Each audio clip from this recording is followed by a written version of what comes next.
Well, hello, Debbie.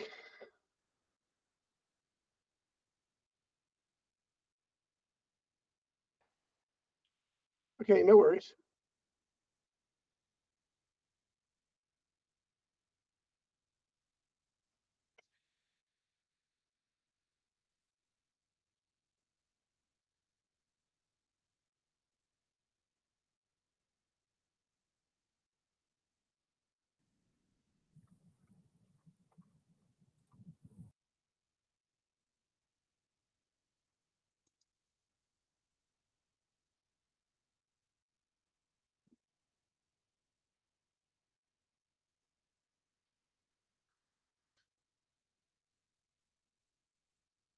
All right, you're good to go now.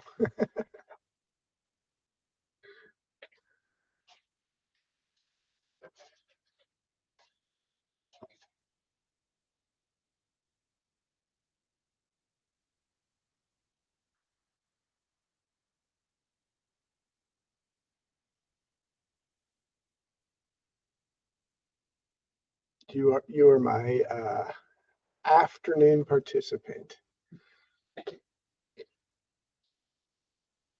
It's becoming a regular thing. Well, thank you for joining. We'll go ahead and get started. I'm going to share my screen just like last time. I don't know if I've solved the problem for sound on one point, but um,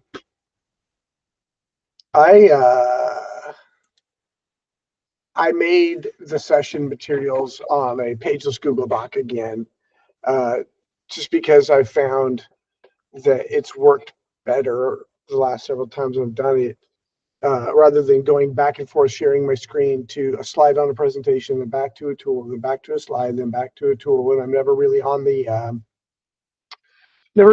presentation, especially in a virtual.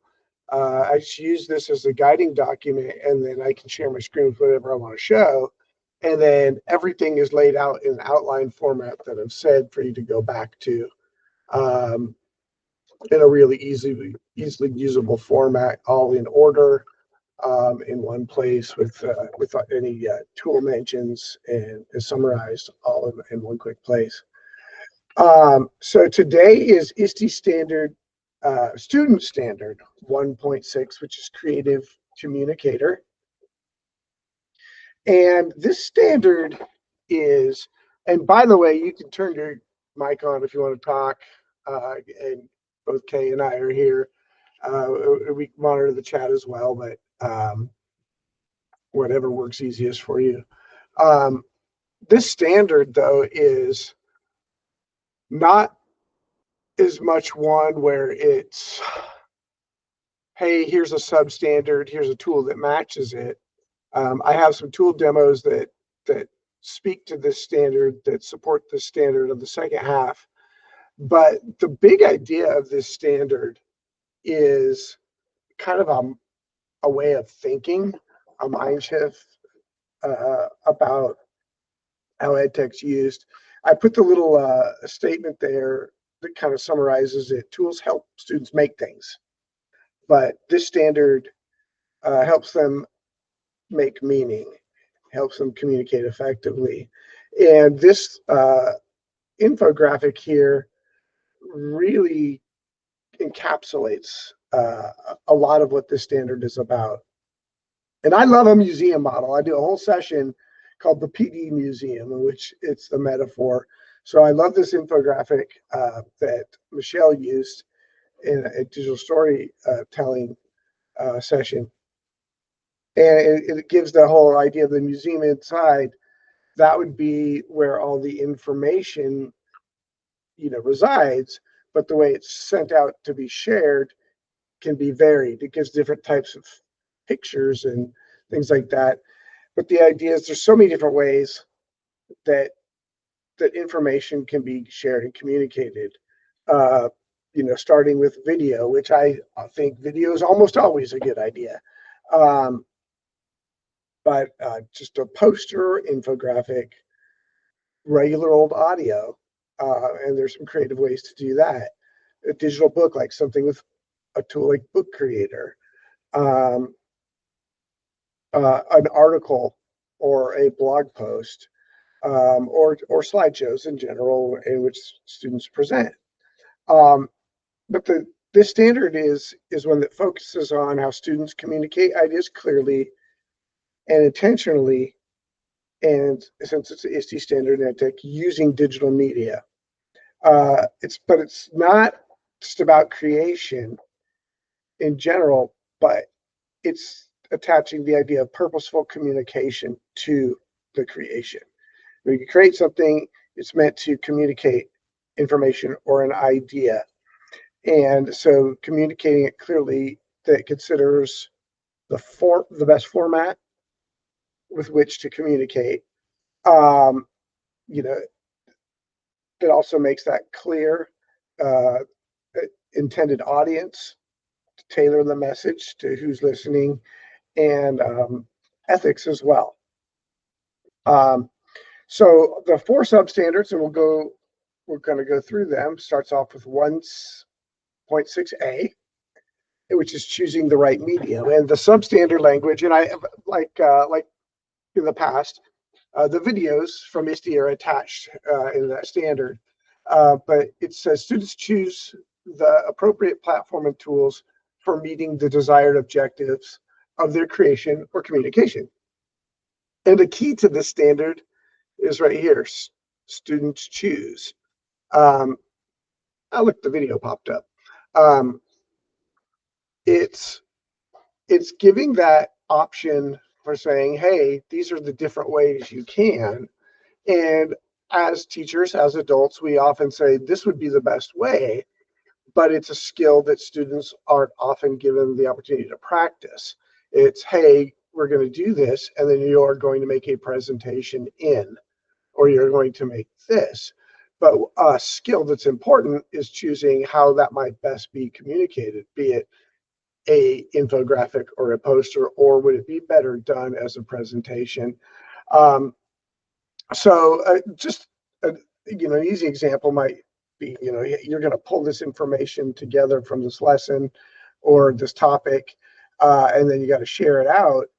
And rather than saying, and then you're going to make X, you can say, I want you to pick a format for which you're going to share it in this way. Here's how you'll be expected to share it. Maybe it's you can present it or you can post it. Or maybe it's, hey, there's these two tools, choose one of them, or three tools, choose one of them. And and if you can give the option, if you'd like a fourth choice, um, talk with me about it.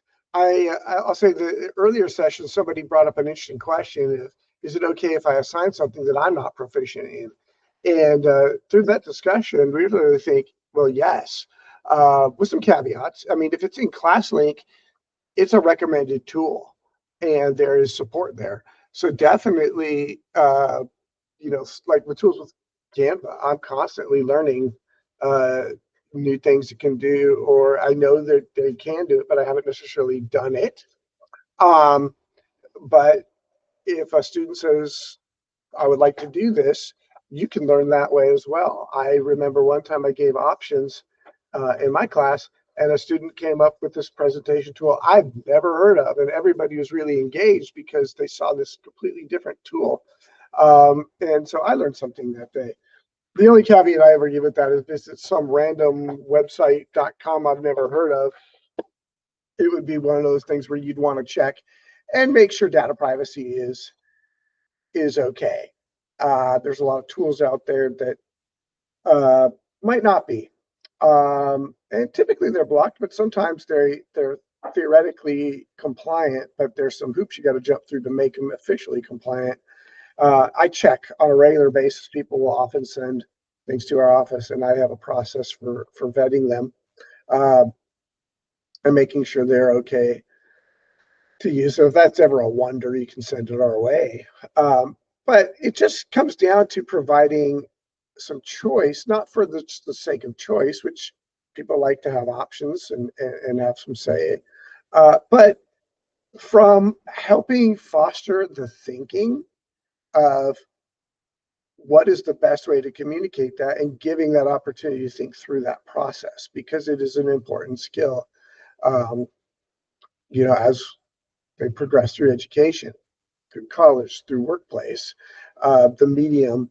And so practicing that skill of, hey, how can I best communicate? What is the tools I have available to me? Um, and it doesn't have to be tons of tools. It can be I have two or three that I'm really good at, and they're effective at a lot of things. But just thinking from those tools, is this better done in a poster? Is this better done as a video, and so on? And so that beginning standard is just trying to make that really clear, that learning to choose which option is the best way to communicate this is a skill that is important to foster in students. Um, some tools that can support this, like I already mentioned, were Canva and Adobe Express. We have the full versions in ClassLink, and they can do a ton of work. But I always like to mention, don't forget regular Google tools. They've always been there, so we kind of look for the next thing, but they're constantly being updated, and they have so many great features that it's okay if a Google slideshow is the best thing to do, even though it's been around a while, then it's the best thing to do. And while doing it, see some of the new features they keep adding. So moving on to 1.6b, uh, this part of the standard talks it's the part that focuses on the ethics. So often we make things and say, well, I created this, but using many, if not most, of the tools available for creation these days, it's very rare, at least for me and most of the people I talk with, that start blank. There's so many help you get started templates that can make you look like a professional designer. And I think a lot of people lean into that, and they should. That's why they are there. But building on templates uh, is something that is part of remixing. But also, well, for example, the best way to do this is maybe pop on over here to Canva and say, all right, I'm going to click a poster. And if I click a poster, let's say, these are all meant to be starting templates. So instead of saying, I'm going to click this poster, and then I download it and I turn it in and say, look what I made, that would be part of what they're getting at, is saying responsibly remix what people have provided to start as a template. Something I like to point out in Canva is the way they handle attribution is, if you pick up out one of their stock images, it'll tell you who contributed it or created it. And with all the templates, whenever you click this, you can hit customize template, but it always shows you who did that. This one is called Teach Cheat. And there's a whole bunch of templates. So if you like their style, you can click there and see that. But having an attribution is something we're really big on, especially if like AI was used, to saying, hey, I used Gemini to help with this, to brainstorm ideas or to proofread, rather than it being something hidden. But say simply is use a template from Canva to start assisted with this. But then, when you open it up, it now becomes your opportunity to make it uniquely yours, changing the picture, changing the font, changing the colors, to help. But it's definitely for those less creative types who don't start with the blank box. These are a lifesaver that can help make really wonderful images, and other than images, with a great starting point and help get ideas of things that you might not have thought of. Many times I see something like, I never thought to lay it out that way, and that communicates it really well. Let me start there. but using the template as intended and attributing where appropriate. One of the things that I like about Adobe, and I've been using Adobe more and more. I've been so ingrained with Canva, and I use them both frequently. Adobe is sort of a competing tool. They both do about 80% of the exact same things, and then they both do some other things the other doesn't do. Some of it's preference, and some of it is one tool will do the other. But Adobe, you'll notice when you click something like create a poster, it doesn't have the attribution because Adobe approaches it very different. When Adobe accepts images or a template, for example, like when I click this one, they would say that, well, what they do is they license it through Adobe stock images. So anything that you find in an Adobe product is licensed through Adobe stock images. So by having a license to Adobe, you have a license to all their stock images. That's part of how they train their AI is only off of their stock images and not the internet in general, which is why when things were first getting rolling, sometimes Adobe couldn't create some of the things other things could until they improved it because they didn't have as wide of training data. They've caught up. Their Firefly model is quite good. But the idea behind it is if you use Adobe, you can say, attribution would be Adobe or Adobe stock images. But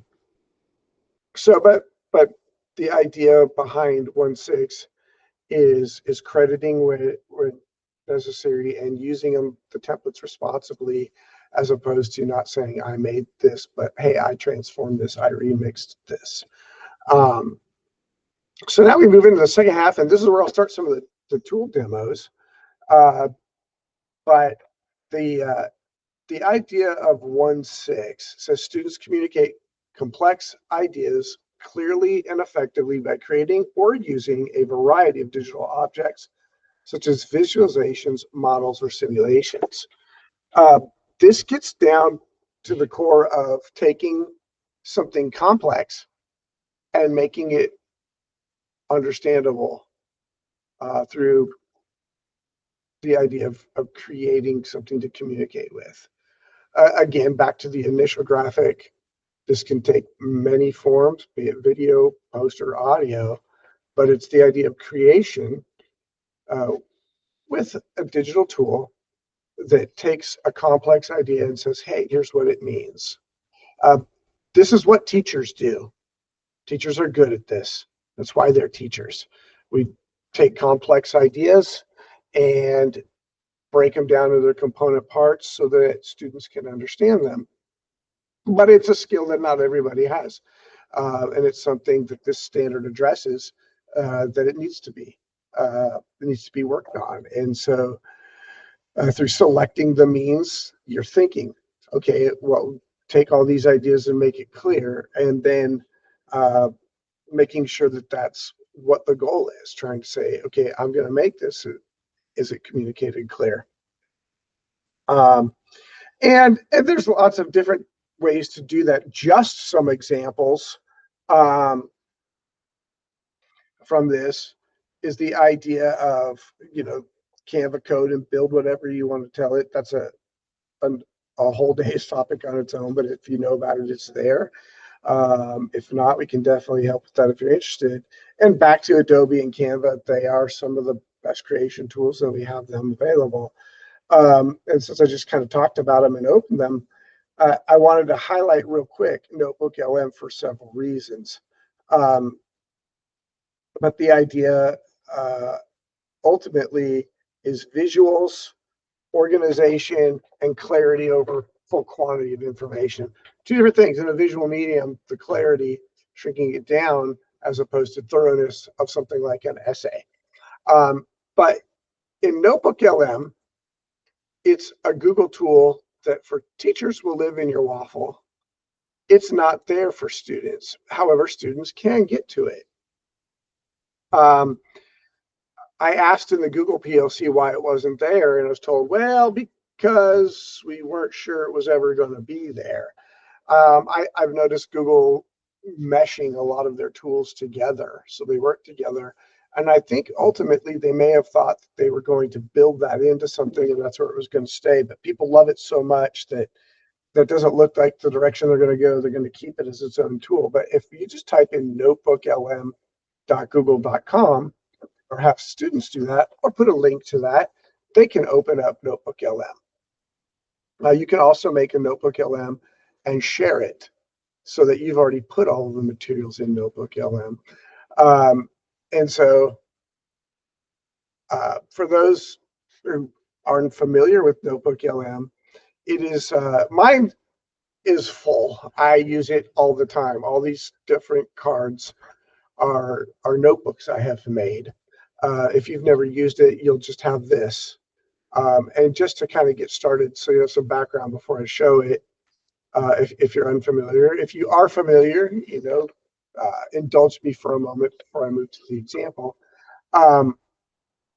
It'll pop up and it'll say create audio. It's advertising some of its features, but basically what Notebook LM is, instead of going straight to a AI model such as Gemini or ChatGPT, it does a similar thing as those, but instead of searching its entire knowledge base or doing web searches, its focus is on whatever you give it. So it'll use its brain, its tools to really just synthesize and pull information and answer questions to you about the documents you put in there.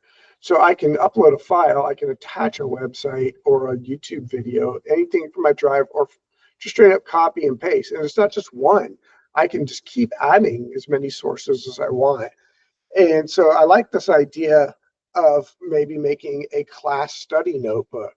And at the end of every chapter during the semester, you put the study guide for each chapter in there. Heading toward final, students could just ask it questions. They can, and even more so, if I go to one of my other notebooks, like this one, I have two different versions of the North Carolina DPI's AI plan. I put them both in there to ask what the difference is when they updated it. Sure, they're highlighting the appendix, but by putting it in here, I can ask it other questions about, like, okay, what does that mean? Is this a significant change? Is this something that would require our guidelines to shift? Do we need to update our guidance? Does it need to just go into documentation? Is it something that's a big deal that we need to send out an alert? But it summarizes immediately all of the documents that I give it as its knowledge base. So if you were to do something like that with the students, say, okay, well, this is the study guide for Unit 1, Unit 2, Unit 3, it would keep summarizing the entirety of that. But then students could come down here in the typing and ask it questions. They could go over here and make flashcards to study a quiz. It could be done for a unit or an entire semester. How valuable is that to be in a tested subject where it comes before it and everything's there, and they can prepare with flashcards, quiz, questions, mind maps. The reason I show this one, though, is an interesting use case when preparing for the standard. I thought, well, what if a student summarized a bunch of information, perhaps on a Google Doc through a study project, and then put it into Notebook LM, and then hit the infographic button. The infographic button will then take 3 or 4 minutes and create an infographic. Rather than waiting for one on a new one, I'm just going to show this one. So we're not sitting where it spins. But what this essentially is just using the generative AI plan. So if a student uploaded a report on something they did, uploaded it, they hit graphic, infographic, it would make something similar to this. Making a new one right there. And so this is looked through all 50 pages of the study guide, of the guidelines for AI for the state, and has made a really wonderful infographic that summarizes what that is about. And remember, this part of the standard 1.6 is clarity 1.6C, and specifically clarity over density of information. So on 50 pages, this is one beautiful, well-designed page that highlights what is in the 50 plus page document. So sometimes there's value in manually making the infographic in a tool like Canva, a tool like Adobe Express. And sometimes if the lesson focus was on the report and then they just need a way to share it, Notebook LM might be a wonderful option, and also teach what a good infographic looks like. It's definitely a tool that I am just sharing one small facet of it. It could be a whole session on its own. It could be a multi-hour session with part 1 and 2. It is a very valuable tool that can be used on a very simple level or a very complex level. So definitely look out for more sessions on just Notebook LM, or ask us if you want to learn more about it, or there's much on YouTube. But it's a tool that I really recommend everybody be one of the main tools in your EdTech toolbox. So that's 1.6C, communicating a complex idea in a simple way. Another good idea on that, that are both in Adobe and Canva, is to do something with video. Last session, Kate brought up Google Vids, which is a fantastic tool. Since this is a student standard, the reason I didn't highlight that one this time is we're still not sure, because there's some AI in there, if it's blocked still for students. We're still waiting to unblock a few things at a time as we get AI literacy training to students. But that's also another thing to keep your eye on and play with your own self. It's in Google. So coming toward the end of the standard is 1.6D, communicating for an audience. And this one can really be summarized. Well, I'll read the actual language for students publish or present content that customizes the message and medium for their intended audiences. And this is a skill that definitely needs to be specifically taught. There is a difference in writing a message to beginners over advanced users, to students versus adults. A beginner session, you would want to make no assumptions and walk through them really slowly. People who go to advanced type learning sessions, or advanced whatever it might be on a topic, often don't like to sit through the beginning. They're often wanting to push their learning, which is why they chose advanced, and often don't want to do anything more than a minute or two of just level setting of, hey, well, this session assumes this and this. I have appreciated sessions where it said that, and the speakers right away said, if you don't know these skills, we're not going to go over them, and the session might not be for you. You are welcome to stay and learn what you can. And everybody in the room who's there for an advanced session appreciated that. But just adjusting the complexity for the different audience, the tone for the different audience. That's another thing. If you are doing something controversial to people who disagree, the tone would be different than when you're talking to people who agree with the topic and are there for a reason. So choosing the format that fits how that audience is going to receive that information is an important consideration. Rather than go over the basics, I like to highlight some interesting tools that may give you some other options to offer students.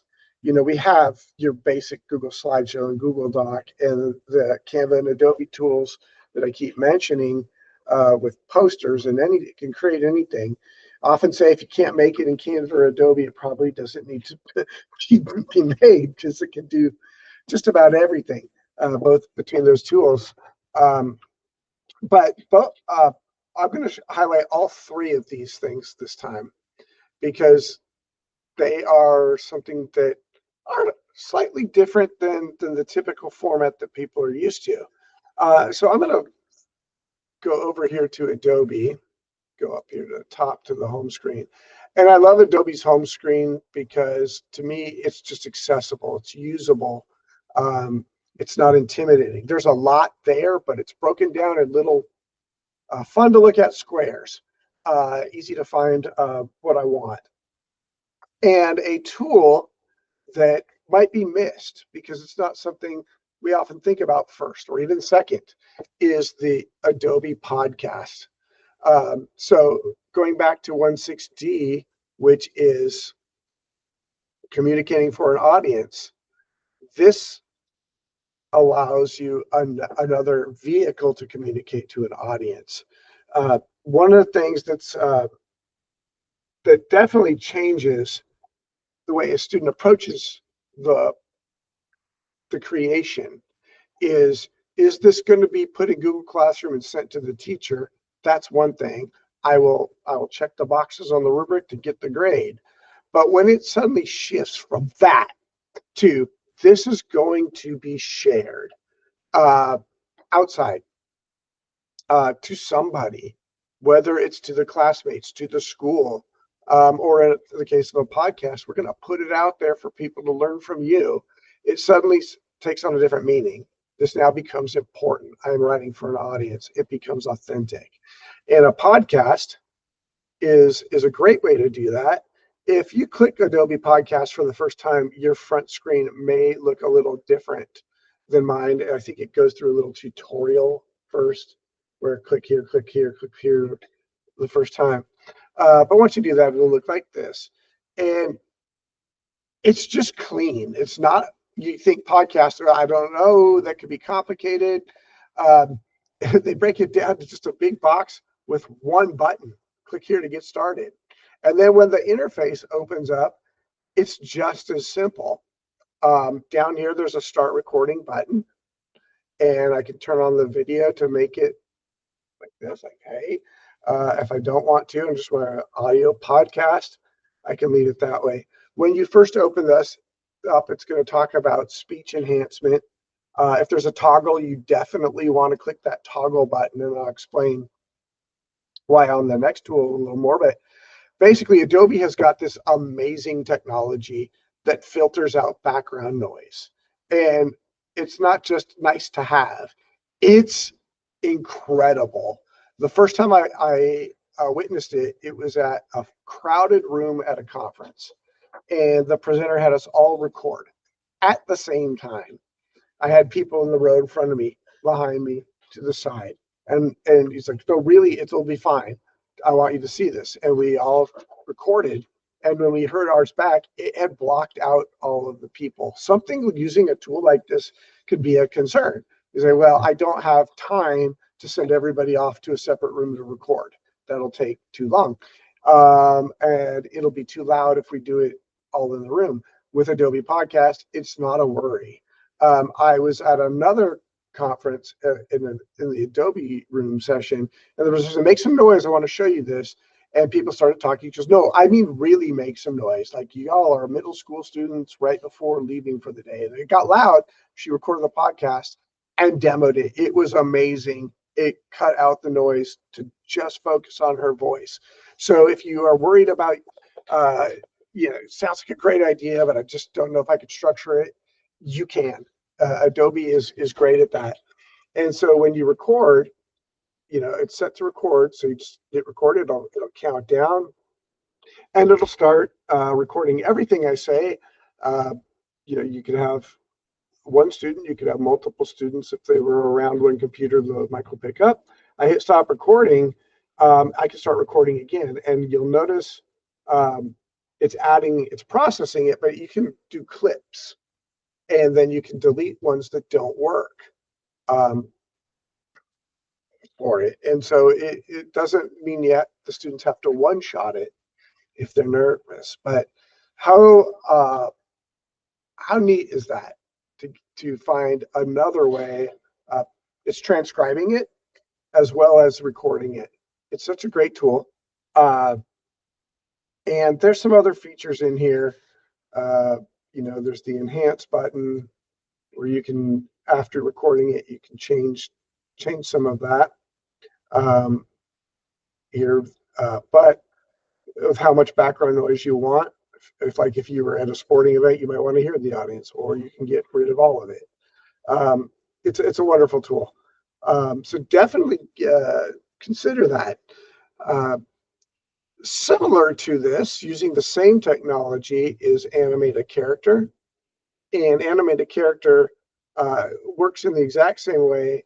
You pick a character, you can pick a background. I like to use a transparent background and then get a picture of like a historical place.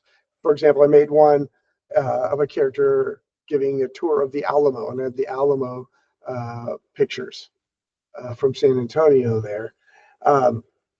But the idea of choice, back to 1.6a, and say, okay, you can communicate in a visual format, a video format, or an audio format if the assignment warrants it.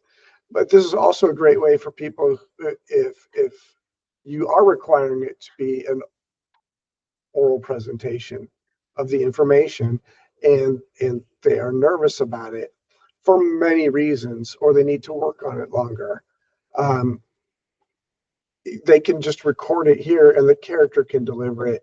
Now, I don't think I've worked out how to make sure the sound works. It's funny, sometimes I click sound when I'm on a Google Meet and I can make it work. Sometimes it doesn't seem to work. Not sure I figured it out, but this enhanced speech button down here, I wanted to highlight. You want to have students click it. It'll do the same magic I was talking about in Adobe Podcast. And then when you hit record, and I'm just going to really quickly count down, and whatever I say, this character will now say. And it'll just take a moment. And I apologize if you're not going to be able to hear it. I definitely wanted to try to solve that problem. But I don't always know why it sometimes makes the sound and sometimes doesn't. I got to work on that a little bit more. But what it's basically doing is it's taking my voice and lip syncing it to this character. So even if you can't hear what I'm about to play, just trust me, whatever I said, he's going to say, and I can open it, I can download it and put it in anything and drop it into a Google slideshow or something else. But it goes immediately into a video. So if you wanted to add other things to it, you could. And so what will happen is when I push play, that's my voice, and he lip syncs it, whatever character. So yet another creative outlet for the standard about creative communication. So infographics, creativity in posters, the key to the whole standard is to choose the right medium, make complex ideas clear, and remember your audience. Yeah, it is a very cool tool, and you can use it, like I said, in a room that's fairly noisy. It still works. And I like the idea. We shared this idea with ESL for students who needed to do practice speaking. And this would give an opportunity to do that in an environment where they could record and get it right and not have to stand and go on the fly on something that might not be comfortable. People have great anxiety in front of the crowd. So many people don't like to do public speaking. And sometimes, oh yeah, definitely share with your ESL teachers. Sometimes podcasts too. But I'll say that sometimes the goal is to learn oral speaking. If that's the lesson objective, look, that's different. But if it's, I want it communicated, and giving this as one of the options, it's just a great thing to have in your toolbox. And back to UDL, if that is a barrier to the student being successful, this is a way to remove that barrier to their learning. And that's one of the main reasons I love EdTech in general. It lets us do the impossible, but it also removes so many barriers, as well as making things personal and engaging. So one last little bonus tip before I take questions and do a summary is regular old, we've been there, done that, Google Slides, right?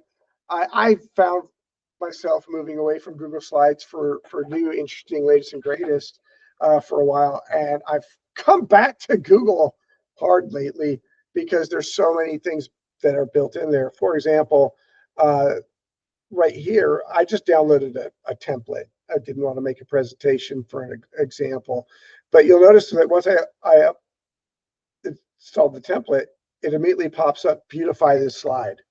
I can click that and tell it what I want to add to the slide, and it'll do so. I can go up here to the Gemini button, and it can help me create. That's all, bonus tips. But the thing I wanted to share, and something that's really been big on my mind over the last year, is the idea of accessibility, especially at the end of this year, with it be going into full law that anything posted has to be compliant. So one of the things is your audience may be a big room, and you may have people who have hearing challenges. You may have sometimes just want the captions because people will read it and pay more attention. Or what did they just say? They could look up at the screen. Let me show you something that's built into Google. If you put a slideshow, it's hidden. It's not there. But if you come on down to the bottom left, this, my mouse is, there it is. This right here, bottom left. And you have the little buttons that will click through the slideshow, but there's 3 dots. And there's some options there. And the option I want to focus on is caption preferences. I can text size, small, medium, or large. Let's just do medium for fun. And text position, I could put it at the top or the bottom. I'm going to leave it up there at the top. And then I'm going to hit toggle captions. Now, I thought it wasn't working last time. I thought maybe Google Meet was routing all of my voice, but it just took a minute to get going. And you'll notice that it is now transcribing everything I say and putting it at the top of my slideshow. So imagine you're in front of a room and you're using Google Slides. You put it in slide mode, and it can hear you. It'll hear you, especially if you're standing in front of your computer, and it will take everything you're saying and it will transcribe it just like closed captions on a TV. This has lots of uses, and sometimes maybe it's not the right fit for what you're doing, but when it's the thing you need, it's the thing you need more than anything, and it's right there with a click of a button. So going back to the idea of know your audience, if this is something that would benefit your audience or even certain people in the audience, it's a consideration of being a creative communicator and helping get your message to the audience, which is the overarching message of 1.6. It's, well, down at the bottom, I put a summary. It's effectively communicating with the help of digital tools, choosing the best way to communicate it, whether it's not even tool. Lots of tools make video, but if video is the best way. Not even the tool. There's lots of tools that make graphics, but if that's the best way. Being ethical about it and remixing responsibly, making sure you found a way to take a lot of information and put it the most clear information forward, and adapting that message for the audience. That's the 4 parts of Student Standard 1.6. So before I pause and ask any questions, if there are any questions, just want to highlight that we do have a link to our blog. There's so much happening in EdTech right now. And if it's something really crucial, we put out an announcement in ClassLink that pops up. But things that need a little more explanation or might be something of interest, it goes out on the blog, and we have a way of subscribing to that. We don't spam you, only if there's a post update, just to let you know if you haven't checked it on your own, which I have lots of things I don't check unless they tell me, hey, there's something worth checking. You can sign up for that.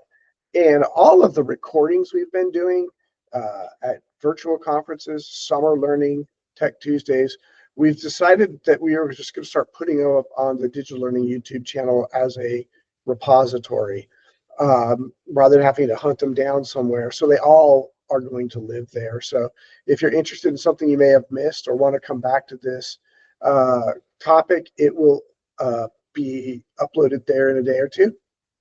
So that's something you might be interested in clicking on, and maybe hitting like, subscribe, so when something else goes up there, you know it's available to you. So that is ISTE Standard 1.6, and I will put up KickUp for you.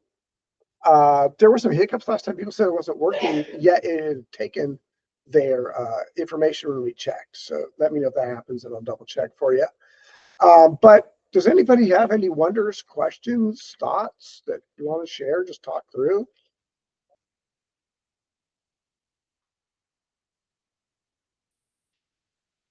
So Dave, yeah, go ahead.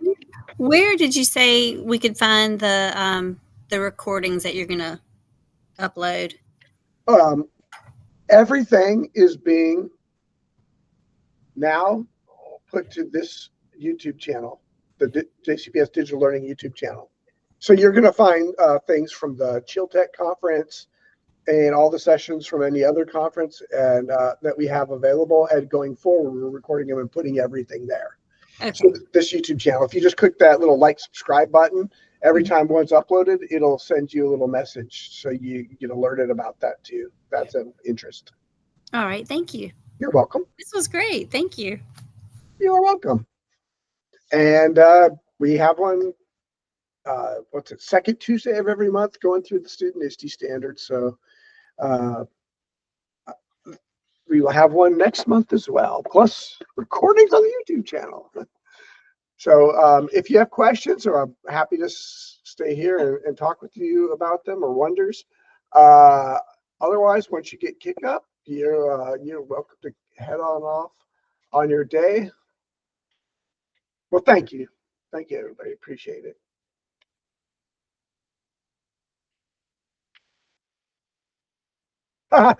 You are welcome to. I enjoyed our conversation last time. And as always, if something pops up after, happens to me all the time, a day or two later, I wonder, feel free to send me an email. I will definitely be happy to answer it or pop on and talk through something. Still loving all your Funko Pops back there.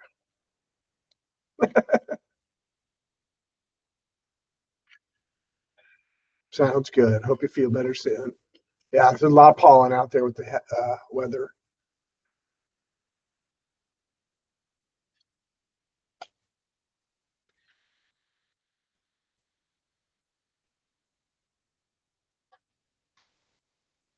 All right, Elizabeth, do you have the code?